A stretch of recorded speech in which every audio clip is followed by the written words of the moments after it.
সাহাবী বিশ্বনবীর সামনে ঝগড়া লাগলেন, কথা কাটাকাটি, কথার পিঠে কথা, কথার নাম লতা। কথা বলতে বলতে ঝগড়া লাগতে লাগতে এক সাহাবী রেগে মেগে আগুন, মারামারির জন্য উদ্ধত হলেন।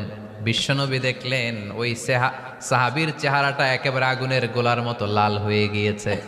বিশ্বনবী বললেন, ইন্নী লা আ'লামু কালিমাতান, আমি এমন একটা বাক্য জানি, এই রাগান্বিত সাহাবী যদি এখন এই বাক্যটা পড়া শুরু করে দেয়, তার রাগটারে নিমিষেই ঠান্ডা বানাইয়া দিবে কে?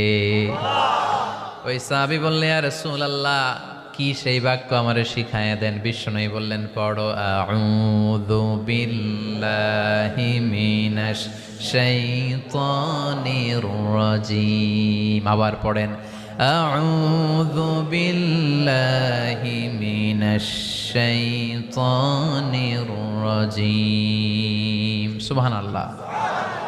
রাগ কমানোর দোয়া, সহিহ হাদিস। ওই সাহাবী যদি এই বাক্যটা পড়ে তার রাগ কমে যায়।